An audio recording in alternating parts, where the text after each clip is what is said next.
ଧନ ପ୍ରାପ୍ତିର 8ଟି ସଂକେତ।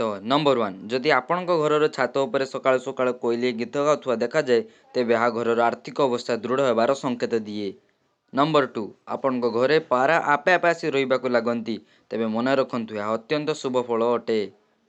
ନମ୍ବର 3, ଯଦି ଆପଣଙ୍କ ଘର ପାଖରେ ଧଳା ପେଚା ନେଉଳ ବୁଲୁଥିବାର ଦେଖିବାକୁ ମିଳେ, ତେବେ ଏହା ଧନ ଆଗମନର ସଂକେତ ଦେଇଥାଏ। ନମ୍ବର 4, ଯଦି କେବେ ହେଲେ ଆପଣଙ୍କ ଉପରେ କୌଣସି ଉଡୁଥିବା ପକ୍ଷୀ ମଳତ୍ୟାଗ କରେ, ତେବେ ମନେ ରଖନ୍ତୁ ଏହା ଆପଣଙ୍କ ଭାଗ୍ୟୋଦୟର ଆରମ୍ଭ ଅଟେ। ନମ୍ବର 5, ଯଦି ରାସ୍ତାରେ କୌଣସି ସ୍ଥାନକୁ ଯିବାବେଳେ ଆପଣଙ୍କ ଡାହାଣ ପାର୍ଶ୍ୱରେ ଏକ ନେଉଳ କିମ୍ବା କୁକୁର ଓ ସାପ ଦେଖୁଛନ୍ତି, ତାହେଲେ ଏହା ଧନ ପ୍ରାପ୍ତିର ସଂକେତ ଦେଇଥାଏ।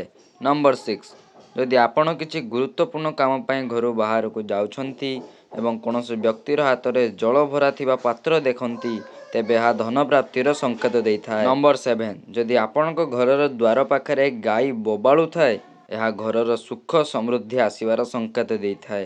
ଏଭଳି ପରିସ୍ଥିତିରେ ଗାଈକୁ କିଛି ଖାଦ୍ୟ ଦିଅନ୍ତୁ। ନମ୍ବର 8, ଯଦି ତୁମ ସାମ୍ନାରେ ରଙ୍ଗୀନ ପ୍ରଜାପତି ଦେଖାଯାଏ, ଏହାର ଅର୍ଥ ଆପଣଙ୍କ ଜୀବନର ସୁଖ ଆସିବାକୁ ଯାଉଛି। ବନ୍ଧୁଗଣ, ଏହା ମଧ୍ୟ ସତ ଯେ କର୍ମ ଉପରେ ଫଳ ନିର୍ଭର କରିଥାଏ। କର୍ମଣ୍ୟେବାଧିକାରସ୍ତେ ମା ଫଳେଷୁ କଦାଚନ ମା କର୍ମଫଳ ହେତୁର୍ଭୂମା ତେ ସଙ୍ଗୋऽସ୍ତୁ କର୍ମଣି। ସରଳ ଭାଷାରେ ଏହାର ଅର୍ଥ ହେଉଛି କର୍ମ କରିଚାଲନ୍ତୁ ଏବଂ ଫଳକୁ ଲକ୍ଷ୍ୟ କରନ୍ତୁ ନାହିଁ। ଧନକୁ ଲକ୍ଷ୍ୟ କରନ୍ତୁ ନାହିଁ ଏବଂ ଧର୍ମ ଅର୍ଜନ କରିଚାଲନ୍ତୁ।